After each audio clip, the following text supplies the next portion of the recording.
آج ایک انتہائی سینسٹیو ایشو کے اوپر آپ سے ڈسکس کرنا ہے، آپ سے بات کرنی ہے، اور یہ کرنے کے لیے میں نے اپنے دو بہت ہی محترم ساتھیوں کو، ولید اقبال صاحب جو میرے لیفٹ کے اوپر ہیں، سینیٹر تھے، اور ابوذر نیازی صاحب رائٹ کے اوپر، ان کو بھی آج میں نے ریکویسٹ کی ہے کہ وہ شامل ہوں اس پریس کانفرنس میں، تاکہ جو اس کے لیگل ایسپیکٹس ہیں اور جو اس کے ہیومن رائٹس ایسپیکٹس ہیں اس کے اوپر یہ روشنی ڈال سکیں۔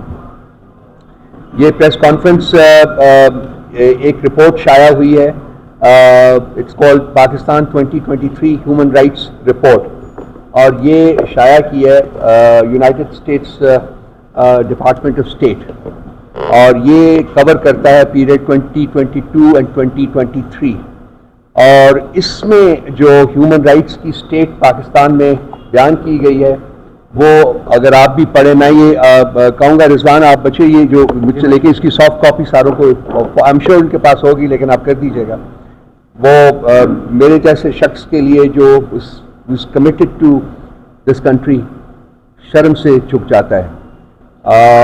اس میں آپ ہیومن رائٹس لے لیں، اس میں آپ فریڈمز لے لیں، کچھ بھی لے لیں، انہوں نے نہایت ڈیٹیل کے ساتھ اس چیز کا بتایا ہے آپ کو کہ کس کس طریقے سے ان فریڈمز کو، ان ہیومن رائٹس کو وائلیٹ کیا گیا ہے، اور بہت سی چیزیں ہیں، میں صرف 2-1 منٹ میں آپ کو پڑھ کے سنا دیتا ہوں تاکہ سبجیکٹس جو ہیں وہ آپ کو کلیئر ہو جائیں۔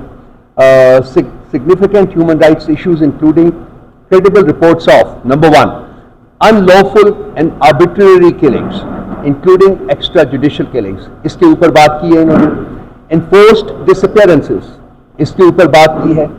torture and cases of cruel, inhuman or degrading treatment or punishment by the government or its agents، اس کے اوپر بات کی ہے۔ harsh and life threatening prison conditions، اس کے اوپر بات کی ہے۔ arbitrary detention، اس کے اوپر بات کی ہے۔ political prisoners، اس کے اوپر بات کی ہے۔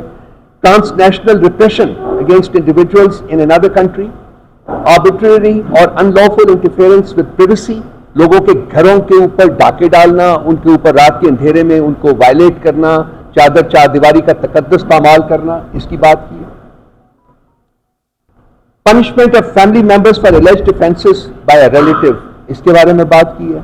serious abuses in a conflict including reportedly unlawful civilian deaths and enforced disappearances، یہ بھی سبجیکٹ ہے ان کا۔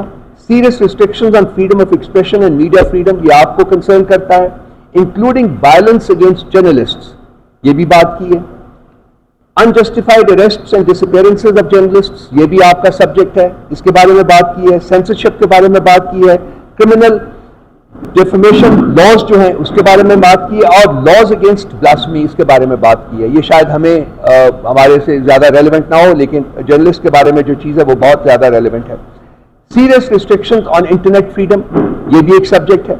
substantial interference with the freedom of peaceful assembly and freedom of association، اس کے بارے میں بھی بات کی ہے۔ including overtly restrictive laws on the operation of non-governmental organizations and civil society organizations۔ restrictions on freedom of movement، یہ بھی ایک سبجیکٹ ہے اس کا۔ coerced or forced return of individuals to a country where they would likely face torture or persecution، یہ سب کچھ ہے، اور بھی بہت سی چیزیں ہیں جو کہ اس میں ہیں۔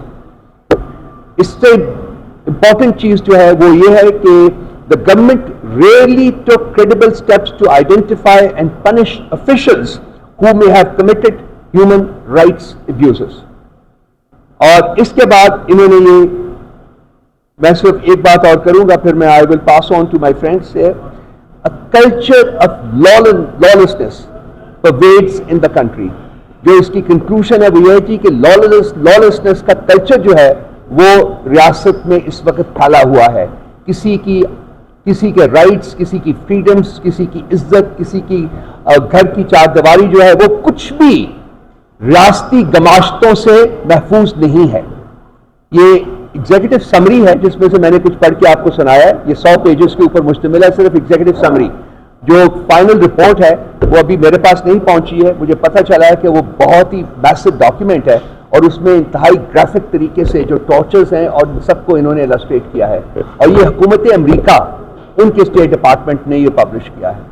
تو میں چاہوں گا کہ اس سلسلے میں پہلے ولید اقبال صاحب ان موضوعات کے اوپر اور ان کی سگنیفیکنس اور ان کی بیک گراؤنڈ جو ہے اس کے اوپر کچھ روشنی ڈالیں. پھر اس کے بعد میں ریکویسٹ کروں گا ابو سر صاحب سے کہ وہ آپ سے بات کریں گے.